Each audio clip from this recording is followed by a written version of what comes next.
So how much fun are you giving yourself permission to have? Are you getting caught up in all of your lists and the things that you have to do that are so important, and all the people who need you, and all of the things that are going on in the world that you have to keep track of? How much time in there is fun? Where does fun fall in your priority list? Where do you step out and say, I'm taking a break because I need to have more fun? Or are you thinking about the fact that you haven't done all these things in so long and you don't know when you would be able to because you don't have the time for it? That is the conversation we are going to have today. And I hope that at the end of this experience, you feel inspired to make some changes and open up a window in your mind and see where things could shift and change. And it is easier than you think. Listen in and let me explain. Hello and welcome to Say Yes to You and Why You Don't. For women who are great at saying yes to others, not always as great at saying yes to themselves. I'm Claudia Braun, mindset, lifestyle, EFT coach for women ready to start saying yes to themselves. And I'm so glad that you're here with me today. And if you have not scheduled your one-to-one Say Yes to You with me, this is an opportunity to take advantage of it. And I encourage you to do it now, because I know how easy it is to say, yeah, I'm going to get to that, and then not get to it. I've had people reach out to me and say, oh my God, Claudia, you've been on my mind for so long. You've been on my list. And finally, I gave myself permission to reach out to you. And I'm so glad for this conversation. So you don't have to wait months, years, until things are not where you want them to be. Do it now. Put it on your calendar. Set a time. Open up a link. Schedule a time, because you deserve to make time for you and allow yourself to discover what is possible and learn how your mind is getting in your own way. And I would say that it's not something that you're even aware of. And that's what I think will really surprise you. So do take advantage of this offer that can really change your life. So fun. Where is it on your list? Is it on your list? I know when I start working with clients, they tell me all the things they used to do. They used to go swimming. They used to dance. They used to take classes. They used to read. They used to spend time with friends. They used to go get a massage. And they can't remember when was the last time they did it. Usually they'll say, well, when I go on a vacation, I'll make time for that. And frequently those vacations are few and far between. And many times they say that they scheduled their vacation so much that they're so tired at the end of it anyways. So you don't have to wait till you go on vacation. You don't have to wait till your kids graduate college and are gone. You don't have to wait till your work lightens up. You don't have to wait. And I hope that that's what you will walk away with from this time together. And I want to have you take this kind of inventory of your own mind of what happens when you think to yourself, I'm going to go swimming, or I'm going to go take myself to the movies, or I'm going to go make a date with my husband, or whatever is the thing that's been on your list that you don't really give yourself permission to verbalize. And I'd say usually my clients would say it's a mental list pushed way to the back. It's not something that they've ever written down, or if they've written it down, it's so far in the bottom of the list, it never gets addressed. So what's the thing? And then when you think about that thing, what kicks up in your mind? frequently I hear that I just don't have time. And if that's something that you are repeatedly saying to yourself, it's really an opportunity to look at, is that true? Byron Katie has her 4 questions, but 3 of them will do. And the first one is that true? So when you hear yourself say to yourself, I don't have time, ask yourself, is that true? Like, is that true?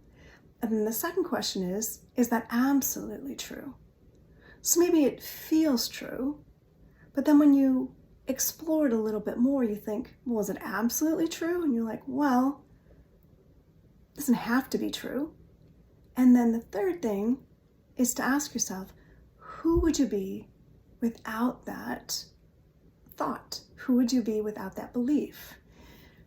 So if you examine this, don't have enough time, and you think about, well, in your mind you say, no, that's true. I have all these emails, my kids are at home, my husband's got stuff, I don't feel that great. Like, you could come up with so many things that are going on in your life, and you could say, no, I just don't have time.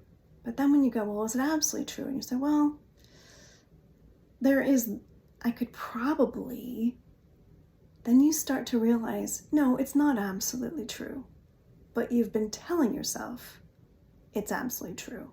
And then when you start to examine, you realize, well, it's not absolutely true. And then the third thing, who would you be without this belief? Well, you think about, who would you be without the idea that you don't have enough time? What if you said to yourself, I have plenty of time. I always find the time to do it. Well, how does that change things in your life? Wow, right? You start to realize how much the things you're telling yourself are limiting you and keeping you from your good. And there is a line that says, we fight for our limitations. And I would say that line, don't have enough time, is a frequent mantra that many people say, I just don't have enough time. But that's an easy thing to say. And it's really a way to fight for your limitations and keep you from getting what you really want. And also keep you from getting access to what you really want. I know for me that when I would tell myself, it wasn't usually time, I would say, oh, I don't have the money to do that. And then when I look at it and think, I don't have the money to do that, is that true? It's like, I was telling myself it was true. And then I really explored, I'm like, it's not absolutely true. And when I started thinking, well, if I didn't have that belief and I didn't think that way, then what would happen? And I found out that it wasn't absolutely true. And without that belief, a whole lot of things opened up. And I started to realize how much that had been a story I had picked up a long time ago, passed down to me, probably generationally, as a way of, I don't have to think about it, right? You just, standard answer, don't have the money. It could be, I don't have the money, I don't have the time, I don't have the money, I don't have the time, I don't have the resources, I don't have the intelligence, I don't have the attractiveness. Whatever it is, it doesn't matter. It's the same thing. It's something that you have an idea, you have a thought, and then you immediately put a block on it and say, can't have it because X, Y, Z. Like I said, mine was money, could be time. It can be any one of those. And to be honest, for many people, it changes. It can be kind of like suits of clothes. You put it on for this amount of time, then you're like, I'm done with that. That's old. Now I'm going to try this one. So realizing that belief, don't have enough time, or maybe yours is also you don't have enough money. Whatever yours is, it's stopping you from getting to what you really want. Most people I know don't give themselves, particularly when I start working with women, they're like, fun is the first thing that goes. They can't remember when they had a good time. They can't remember when they weren't working all the time or working the list, or whether it was their house or their outside work, their paid work, or their family or their community, but they were always doing work things that were just like rote practices, things they had to get done, obligations. Not that there wasn't some enjoyment in it, but frequently it just felt like work. And the joy was not present. And that's the thing. When you take the fun out, think about in school, right? When you are a kid and you're going from math to science to history and all these things, and then usually they put recess in because you need a break, you need fun, you need to play. But as adults, frequently that's not there. It's just doing. And usually it's very goal-oriented. And fun seems like it has no objective. It has no goal. Maybe it's okay to play a game where you win.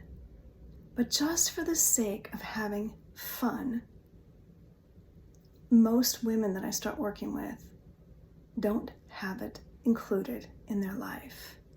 And when I ask them about their joy level, it's not very high.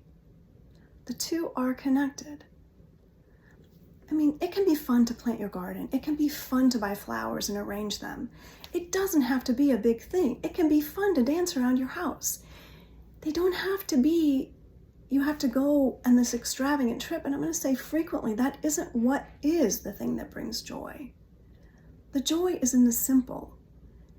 And the fun is in the things you can do on a regular to make fun and play be part of your experience, so it shifts your life so you actually have more enjoyment in it. And when you're having more enjoyment, you feel better, happier, kinder, softer. There's such a ripple effect, just as when you are not including this, there's a ripple effect in that way, where it feels like same old, exhausted, tired, no joy, life feels hard, and you kind of feel like you're going from one crisis to the next crisis, or one worry, challenge, difficult situation to the next. Your life does not have to change for you to start to add more fun. It doesn't have to take a long time. You can set a timer for 5 minutes, 10 minutes, start dancing. See what happens. Put on music that you used to love to listen to, that maybe you haven't heard in a while. Music is so transformative. Maybe there was a time in your life that you were having a really good time. Play music from that time, because it'll bring you back and it'll give you that feeling and allow you to experience something different, a shift, and see what happens. Know that your things in your life do not have to disappear. The things that feel hard right now, challenging, difficult, they don't have to go away for you to have more fun in your life. You can have fun regardless of what's happening in your life. Think of the little kids, right? They walk around outside. Oh, there's bugs. Oh, what's the bug doing? Oh, there's dirt. Oh, they've not experienced these things before. So for them, everything is new and it's fun and they're exploring and they're full of energy, alive. And when you are nose to the grindstone, constantly on your list, getting it done, pushing things forward, being there for everybody else, extending, you know inside it doesn't feel fun. It feels dry. It feels like you're giving from an empty well. And the way you fuel that well is by doing small things that bring you fun, a little joy, a little smile to your face, a feeling of relaxation on your face, your neck feels less tight, your shoulders feel less tight. You start to breathe deeper. Your breathing changes. And when that changes, you change all internal systems. So know that even though you're not doing this for any exterior motive or quote unquote goal, having more fun actually is one of the best things you can do for your physicality, because when you are stressed, worried, nose to the grindstone, getting it all done, feeling stressed and overwhelmed, all of your systems tighten, feels like nothing's working well. But when you start to shift that, just to do one little thing, your whole body, mind starts to change. So as you are thinking about your day ahead, take 5 minutes, set a timer, put on music, dance, or if you don't like to dance, go outside and look at the colors and just get very curious about the colors. Or decide on that thing that you haven't done in so long and make a date with yourself. Or call your bestie and say, come on, let's go, we're doing it. It doesn't take much. Small, simple acts in your life create a ripple effect of small, simple acts in your life. I have a client that I've been working with, and she is a powerhouse at work. And it's been very hard for her to adapt, taking time to tune in. And she had an experience after committing to making some changes this week. And she said, you know, I committed, I did it, and then I really felt like I wanted to go swimming, and I've been wanting to go, and I actually did it. And it just felt so good. I felt so happy. And that's what happens when you finally commit to yourself and do it. You give yourself the ability to feel the experience and the benefit, and proud of yourself for following through, and you will find that it will lead you to that which is next. So I look forward to hearing how the fun shows up in your life, and what's the fun that you like to do that you haven't been doing and that you're going to do as a result of being reminded today. Do take advantage of the one-to-one Say Yes to You with me, and let me help you put you back on your calendar, free of the guilt. Thank you for saying yes to you today. I am Claudia Braun, mindset, lifestyle, and EFT coach for women ready to start saying yes to themselves. I look forward to being with you next week.